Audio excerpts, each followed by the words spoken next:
আমাদের মিল্কওয়ে গ্যালাক্সিতে রয়েছে কোটি কোটি নক্ষত্র। তাদের মধ্যেই একটি সাধারণ নক্ষত্র হলো আমাদের সূর্য।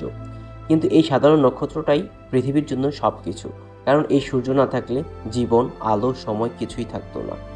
কিউরিয়াস মাইন্ডের আজকের পর্বে আমরা জানব সূর্য সম্পর্কে অবাক করা কিছু তথ্য। আজ থেকে প্রায় 4.6 বিলিয়ন বছর আগে মহাকাশের গভীরে ভাসমান বিশাল গ্যাস ও ধুলোর মেঘ নিজের মাধ্য আকর্ষণের কারণে ধীরে ধীরে সংকুচিত হতে শুরু করে। সেই সংকোচনের ফলে তাপ ও চাপ এতটাই বেড়ে যায় যে জন্ম নেয় একটি নতুন নক্ষত্র, আমাদের সূর্য। বিজ্ঞানীদের মতে সূর্য ইতিমধ্যে তার জীবনের প্রায় অর্ধেক পথ অতিক্রম করেছে এবং আরও প্রায় 5 বিলিয়ন বছর এভাবেই চলতে থাকবে। মানুষের পুরো ইতিহাস যেখানে কয়েক হাজার বছরের বেশি নয়, সেখানে সূর্যের অস্তিত্ব সময়ের তুলনায় প্রায় চিরন্তন। আকারের দিক থেকে সূর্য এতটাই বিশাল যে এর ভেতরে প্রায় 13 লক্ষ পৃথিবী অনায়াসে ঢুকে যেতে পারে। যদি সূর্যকে একটি ফুটবলের আকারে কল্পনা করা হয়, তাহলে পৃথিবী হবে একটি বালির দানা।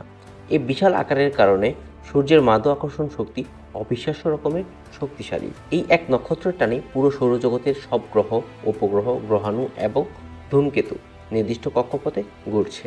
সূর্যের মাধ্যাকর্ষণ শুধু গ্রহগুলোকে ধরে রাখে না, বরং পুরো সৌরজগৎকে একটি শৃঙ্খলিত ব্যবস্থায় বেঁধে রেখেছে। পৃথিবী প্রতি সেকেন্ডে প্রায় 30 কিলোমিটার বেগে সূর্যের চারদিকে ঘুরছে, তবু আমরা তা অনুভব করি না, কারণ এই গতিকে নিয়ন্ত্রণ করছে সূর্যের স্থির মাধ্যাকর্ষণ শক্তি।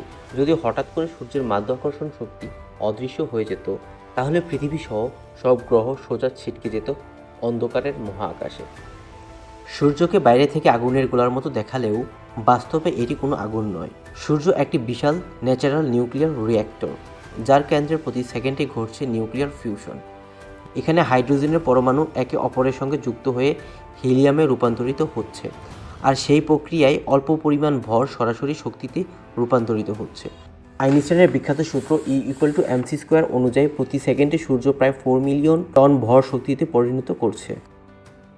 সূর্যের কেন্দ্রের তাপমাত্রা প্রায় 1,50,00,000 ডিগ্রি সেলসিয়াস, যেখানে কোনো কঠিন বস্তু কল্পনাও করা যায় না।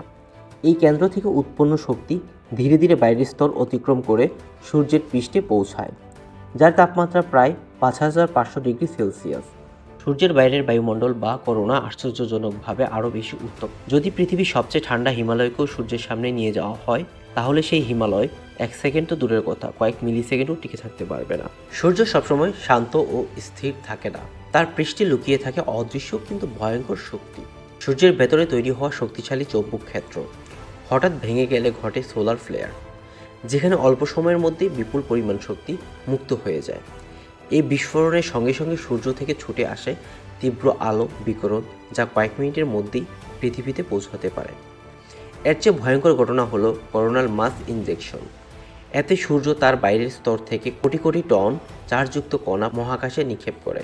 এই কণাগুলো যখন পৃথিবীর চৌম্বক ক্ষেত্রের সঙ্গে সংঘর্ষে লিপ্ত হয়, তখন সৃষ্টি হয় জিওমেট্রিক স্টর্ম। এর প্রভাবে স্যাটেলাইট বিকল্প হয়ে যেতে পারে, জিপিএস কাজ করা বন্ধ করতে পারে, এমনকি আকাশে দেখা দিতে পারে ভয়ঙ্কর অথচ সুন্দর অরোরা। 1859 সালে ক্যারিংটন ইভেন্ট প্রমাণ করে দিয়েছে, আজও এমন ঘটনা ঘটলে আধুনিক পৃথিবীর বিদ্যুৎ, স্যাটেলাইট, ইন্টারনেট ব্যবস্থা মুহূর্তে অচল হয়ে যেতে পারে।